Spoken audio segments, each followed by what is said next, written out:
तो देखो दोस्तों, हमने एलसीएम और एचसीएफ याद करना सीखा था भाग गुणनखंड विधि से, परंतु आज हम इस कक्षा के अंदर बात करने वाले हैं बिना गुणनखंड विधि के हम एचसीएफ किस प्रकार से निकालेंगे, एचसीएफ और एलसीएम। तो आज की कक्षा में हम बात करेंगे एचसीएफ के बारे में, एलसीएम की नेक्स्ट कक्षा में बात करेंगे कि बिना गुणनखंड विधि के एलसीएम और एचसीएफ किस प्रकार से निकाला जाता है। तो यहाँ पर हमारे पास 3 उदाहरण दिए गए हैं और इन तीनों उदाहरणों के माध्यम से हम अच्छी प्रकार से समझ लेंगे कि जो हमारे पास जो संख्या होती है उसका एचसीएफ किस प्रकार से निकाला जाता है। एचसीएफ बोले तो मसप मतलब महत्तम समापवर्ती किस प्रकार से निकाला जाता है। तो चलिए हम यहाँ पर हमारे पास 3 उदाहरण दिए गए और 3 उदाहरणों के माध्यम से हम अच्छी प्रकार से समझ लेंगे। तो हम यहाँ पर पहला उदाहरण लेते हैं।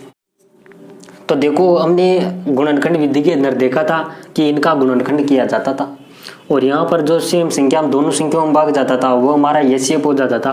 परंतु यहाँ पर हमें क्या करना है, इन दोनों संख्याओं का अंतर करना है। यहाँ पर जो अंतर आएगा वो आएगा 10। अब 10 यहाँ पर अंतर आया तो ये तो एचसीएफ नहीं हो सकता। क्यों? क्योंकि यहाँ पर 10 का भाग 25 में नहीं जा रहा है और 35 में भी नहीं जा रहा। तो ऐसी कोई भी संख्या होगी जो जिसका 10 में भाग जाए, जैसे हमारे पास इसका आधा करें तो हमारे पास आ गए 5। अब 5 का इसमें भाग जा रहे हैं, अब हम चेक करके देखना है ये बात 2।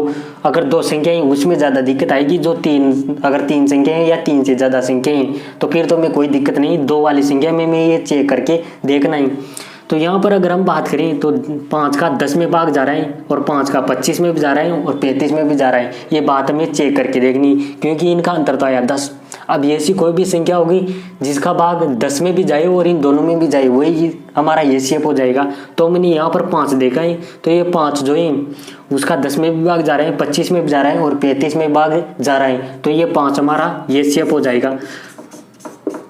अब हम इनका गुणनखंड करते हैं तो बहुत टाइम लग जाता है। अगर आप उसको भी देखना चाहते हैं तो डिस्क्रिप्शन में लिंक दिया गया है या आई बटन पे भी आपको लिंक मिल जाएगा, वहां पर जाकर आप उस वीडियो को देख सकते हैं। परंतु ये बहुत ही शॉर्ट तरीका है। हम एलसीएम की भी बात करेंगे तो यहाँ पर हम बात करें एचसीएफ की। तो यहाँ पर हमारा आगे एचसीएफ आ गया 5। अब हम दूसरे उदाहरण को लेकर देखते हैं तो उसको कैसे सॉल्व करेंगे।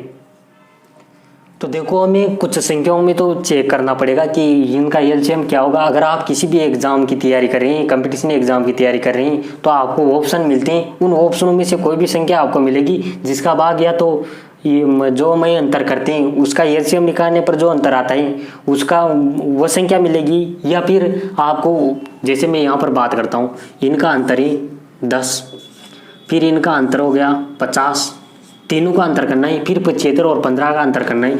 यहाँ पर 75 और 15 का अंतर हो जाएगा 60। अब हमारे पास संख्या क्या आ गई, 10, 50 और 60, ये हमारे पास संख्या आ गई। तो अब ये अगर हम इनका एचसीएफ निकालना है, अगर इनका एचसीएफ निकाले तो हमारे पास आ जाती है 10। परंतु भाई साहब यहाँ पर 10 आए, परंतु 10 का भाग तो 15 में जाता नहीं, एचसीएफ कैसे होगा। तो हमारे पास ऐसा ऑप्शन दिया होगा जिसका 10 में भाग जाए, तो वो 10 जो अगर 10 में भाग जा रहे हैं, जैसे हमारे पास यहाँ पर भी आ जाएगा 5 आपको ऑप्शन में मिलेगा। और ये 5 का भाग 10 में भी जा रहा है, इसमें भी जा रहा है, इसमें भी जा रहा है, इसमें भी जा रहा है, मतलब ये 5 हमारा एचसीएफ हो जाएगा। हमें ये बात ध्यान रखनी, चेक करना है हमें। सबसे पहले हमें संख्याओं का अंतर करना है, जितनी 3 संख्या है तो तीनों का अंतर करना है। यहाँ पर ये अंतर किया, 15 25 का अंतर किया, 10 आ गए, 25 75 का 50 और 75 15 का अंतर आ गया 60। अब जो ये अंतर आया इसका एचसीएफ निकालना है। यहाँ पर एचसीएफ निकाला तो हमारे पास आ गए 10। अब 10 का भाग तो इनमें जाता ही नहीं, तो ये तो एचसीएफ नहीं होगा। तो हमें ऑप्शन में ऐसा ऑप्शन अगर हमारे पास है तो उनमें ऐसा ऑप्शन दिया होगा जिसका इस 10 के अंदर भाग जाए, तो वहां पर 2 भी मिल सकता है आपको। परंतु एचसीएफ का मतलब होता है वह बड़ी से बड़ी संख्या जिसका दी हुई संख्याओं में भाग चला जाए, वो होता है एचसीएफ। तो यहाँ पर 5 ऐसी बड़ी से बड़ी संख्या है जिसका 10 में भाग जा रहा है और इन तीनों संख्याओं में भाग जा रहा है, और इससे बड़ी वाली संख्या का 10 में भाग नहीं जाएगा और इनमें भी भाग नहीं जाएगा, इसलिए हमारा एचसीएफ हो जाएगा 5। तो अब हम अगले उदाहरण की ओर चलते हैं। तीसरा उदाहरण हमारे पास क्या है, तो यहाँ पर मैंने तीसरा उदाहरण ले लिया है। अब इसको क्या करना है, सबसे पहले अंतर करना है, पहली और दूसरी का अंतर करेंगे। तो यहाँ पर 4 और 8 12 हो जाएंगे, अंतर हो जाएगा 12। फिर यहाँ पर 8 और 20 का अंतर करेंगे तो ये भी हो गया 12। फिर 120 और 96 का अंतर करेंगे तो हमारे पास हो गई 24। अब जो ये अंतर आया इसका एचसीएफ निकालना है, हमारे पास आ गई संख्या 12 और 24।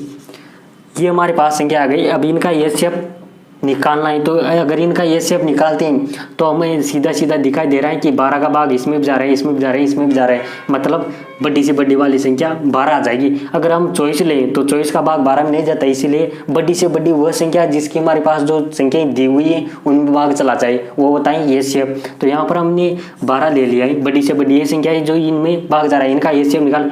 सबसे पहले संख्याओं का अंतर करना है, अंतर करने के बाद जो अंतर है उसका एचसीएफ निकालना है। एचसीएफ हमारे पास आ गया 12। अब हम चेक करेंगे कि यहाँ पर 12 का भाग चिन्ह में भी जा रहा है और यहाँ पर 12 का भाग 108 में 12 नाम का 108 हो गई और यहाँ पर 12 का 120 हो गई। तो हमारे पास इन संख्याओं में भाग जा रहे हैं, मतलब ये हमारा आंसर हो गया। हमें एक बार इसमें भाग देके चेक कर लेना है। अगर ये जैसे हमने पिछले वाला उदाहरण देखा 10 आंसर आ रहे थे परंतु इन संख्याओं में 10 का भाग नहीं जा रहा था, तो उसी ऐसी संख्या ऑप्शन में दी होगी हमें, ऑप्शन में कि जो 10 हमारे पास आए थे उस 10 में उसका भाग चला जाएगा, उस ऑप्शन वाली संख्या का भाग जाएगा, ऐसी संख्या में दी हुई होगी।